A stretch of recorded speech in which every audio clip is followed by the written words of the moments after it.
आज के समय में हर इंसान की जिंदगी में इतनी उलझनें हैं, इतनी परेशानियां हैं कि बहुत ही मुश्किल है कि इंसान चिंता करने से बच पाए। बहुत ही कम लोग होंगे ऐसे जिन्हें कोई चिंता नहीं होगी, जो अपनी जिंदगी बिल्कुल चिंता से मुक्त होकर जीते होंगे। वास्तविकता में आपको पता है चिंता क्या है? चिंता है आपके मन की अशांति, आपके मन की बेचैनी। चिंता 2.5 अक्षर का शब्द है, ची-न-ता। च शब्द का अर्थ है चैन चुराने वाली, न शब्द का अर्थ है नकारात्मक सोच देने वाली, और त शब्द का अर्थ है तबाही मचाने वाली, आपके मन में और आपकी जिंदगी में। कबीर दास जी ने भी कहा है, चिंता ऐसी डाकिनी जो काट कलेजा खाए, वैद्य बेचारा क्या करे कहाँ तक दवा लगाए। कबीर दास जी कहते हैं चिंता ऐसी है जो आपके कलेजे को टुकड़े टुकड़े करके काट काट के दिन रात हर पल उसे खाती रहती है। किसी इंसान को एक ही बार में मार दिया जाए तो बहुत आसान है, लेकिन उसे तिल तिल करके मारा जाए, उसे टुकड़े टुकड़े करके मारा जाए तो उसे कितनी तकलीफ होती है। मृत्यु से भी ज्यादा दुख देने वाली है ये चिंता। पर कभी आपने गौर किया कि आप चिंता करके कुछ बदल नहीं पाते हैं, चिंता करके कुछ सुधार नहीं पाते हैं। चाहे आप जितनी भी चिंता कर लें, पर आपका किसी बात पे कंट्रोल नहीं चलता है।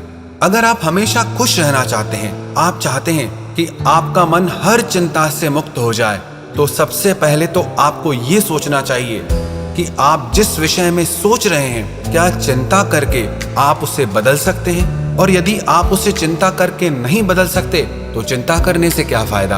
अगर आप इसीलिए चिंता करते हैं कि आपके साथ कुछ बुरा हो गया, आपको उसका सदमा लगा और उससे आप चिंता में चले गए, लेकिन जो कुछ आपकी जिंदगी में हो गया, क्या आप उसे बदल सकते हैं? क्या आपका उस पर अब कंट्रोल है? आपका उस पर बिल्कुल भी कंट्रोल नहीं है। तो क्या फायदा चिंता करके? आप ना अपने बीते हुए कल को बदल सकते हैं और ना ही अपने आने वाले कल को बदल सकते हैं। तो चिंता करके आप क्या प्राप्त कर लेंगे? एक जंगल में एक झोपड़ी के अंदर 2 भिक्षु रहते थे। एक दिन वो नगर में भिक्षा करने के लिए गए, लेकिन जब वो भिक्षा करके वापस लौटे तो उन्होंने देखा कि उनके झोपड़ी के ऊपर जो छत थी, एक तूफान आया और उसमें उनकी छत उड़कर चली गई। उनमें से एक भिक्षु बहुत रोने लगा कि मैंने एक तो पहले ही सारा संसार छोड़ दिया परमात्मा की प्राप्ति के लिए, आत्मा के ज्ञान के लिए, लेकिन परमात्मा तुझे मुझे दुख देने में बड़ा मजा आता है। एक छोटी सी झोपड़ी वो भी तुझसे सहन नहीं हुई, उसकी भी छत तूने तूफान में उड़ा ली। लेकिन दूसरा भिक्षु जब उसी बिना छत वाली झोपड़ी के अंदर सो रहा था तो उसने देखा कि रात में चांद तारे कितने सुंदर लग रहे हैं। वो मन ही मन परमात्मा को धन्यवाद देने लगा कि रात इतनी सुंदर होती है, मैंने कभी सोचा भी नहीं था। अच्छा हुआ परमात्मा कि तूने हमारी झोपड़ी की छत उड़ा ली, वरना कभी हमें पता ही नहीं चलता कि रात को सोते समय चांद तारों को देखना कितना अच्छा लगता है। अगर मुझे पता होता कि बिना छत के इतनी अच्छी नींद आती है और इतना अच्छा नजारा देखने को मिलता है, तो मैं पहले ही छत को हटा देता। अब परिस्थिति दोनों के लिए सेम है, एक जैसी है, लेकिन मन स्थिति दोनों की अलग है। परिस्थिति चाहे कैसी भी हो, लेकिन उसमें आपको खुश रहना है या दुखी रहना है, ये सब कुछ सिर्फ आप पर निर्भर करता है। परिस्थितियां हमें चिंता नहीं देती, हम उन परिस्थितियों को कैसे लेते हैं उससे हमें चिंता होती है। कुछ लोग ऐसे होते हैं, कहीं से कोई बुरी खबर सुन लेते हैं, कोई ऐसी बात सुन लेते हैं, तो उससे उनको चिंता होने लगती है कि कुछ गलत ना हो जाए। किसी दूसरे के घर में चोरी हुई तो मेरे घर में ना चोरी हो जाए, किसी और के साथ गलत हुआ तो मेरे साथ ना गलत हो जाए, किसी और के घर में छापा लगा तो मेरे घर में ना छापा लग जाए।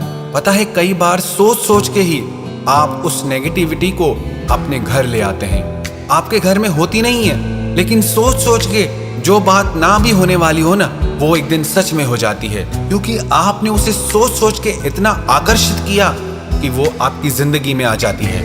एक व्यक्ति था जो कहीं से भी लोगों की बात सुन लेता था तो उस पर विश्वास कर लेता था और उसी हिसाब से चलता था। उसकी बीवी उससे बहुत परेशान थी, एकदम वहमी हो गया था। उसे जो जैसा कहे उनकी बातों में आके वैसा ही करने लग जाता था। उसकी पत्नी ने अपने फैमिली डॉक्टर से बात की कि मेरे पति को ये बीमारी है। उसे जो जैसा कहे वो वैसा ही सोचने लग जाता है। मैं क्या करूं? बहुत परेशानी होती है, दुखी हो गई हूं मैं। तो उस डॉक्टर ने एक सलाह दी उसे कि जैसे जैसे मैं कहता हूं वैसे वैसे करती जाओ। जैसे ही ये सुबह को उठे तो तुम उसे कहना कि आज बहुत बीमार लग रहे हो, थके हुए लग रहे हो।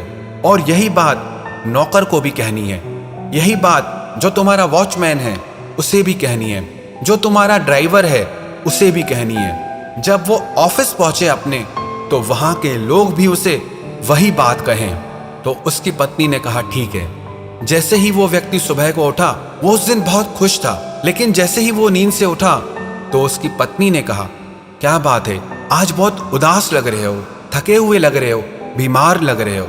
उसके पति ने सोचा मैं तो बहुत खुश हूं, लेकिन मेरी पत्नी ऐसा क्यों कह रही है कि मैं बीमार लग रहा हूं। फिर उसने आईने में शक्ल देखी तो मन में सोचने लगा कि हाँ, मुझे भी थोड़ी मेरी तबीयत ठीक नहीं लग रही। जैसे ही वो नहा धो के तैयार होके आया तो नौकरों ने भी यही बात कही कि मालिक आज आप बीमार लग रहे हो, क्या बात हो गई है। जब वही बात नौकरों ने भी कही तो उसका विश्वास पक्का होने लगा। उसने कहा हाँ, मुझे भी थोड़ा थोड़ा लग रहा है कि मेरी तबीयत ठीक नहीं है। जैसे ही वो कार में बैठा तो वही बात ड्राइवर ने भी कही कि क्या बात है मालिक, आज तो आप बहुत ज्यादा बीमार लग रहे हैं। तो उसने भी कहा हाँ, मेरी आज तबीयत बहुत खराब लग रही है। जैसे ही वो अपने घर के गेट से निकल रहा था तो उसके वॉचमैन ने भी वही बात कही कि मालिक आप आज इतने बीमार लग रहे हैं, ऑफिस कैसे जा रहे हैं। वो बोला क्या करूं, ऑफिस तो जाना पड़ेगा, लेकिन मेरी तबीयत बहुत खराब है। जैसे ही वो ऑफिस पहुंचा, ऑफिस के सारे लोगों ने यही बात कही कि इतनी बीमारी में भी आप ऑफिस कैसे आ गए। उस इंसान के मन पर उन सब की बातों का इतना असर हुआ कि वो खड़ा नहीं हो पा रहा था और उसको दो लोग पकड़ के वापस कार में छोड़ने आए और ड्राइवर उनको पकड़कर घर लेकर आया। शाम को उनका फैमिली डॉक्टर घर आया। उसने उनकी तबीयत चेक की और उनसे कहने लगा आपको कोई बीमारी नहीं है। वो व्यक्ति कहने लगा कि नहीं, मैं बहुत बीमार हूं, मुझ में खड़ा रहने की भी ताकत नहीं है। फिर उस डॉक्टर ने उन सारे लोगों को बुलाया, सबको इकट्ठा किया और वो सारी हकीकत उस व्यक्ति के सामने रखी।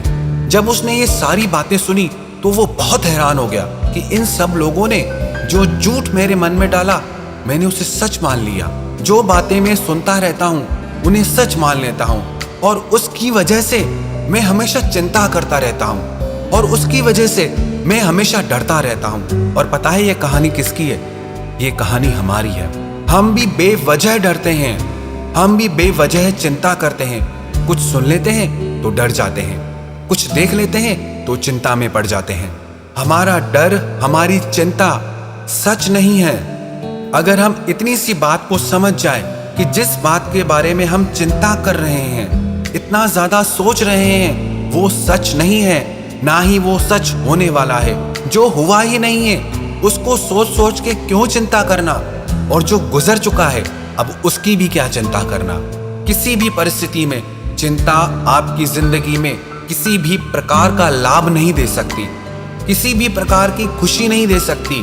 तो आज से, अब से अपने मन में ये निश्चय कर लो, परिस्थिति चाहे कैसी भी हो, लेकिन हमारी मन की स्थिति कभी नहीं बिगड़ेगी। चाहे कैसी भी परिस्थितियां आ जाए, लेकिन हम चिंता नहीं करेंगे।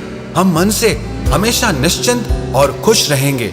आप मन में ये बात बिठा लो कि चिंता करने से कुछ नहीं बदलेगा।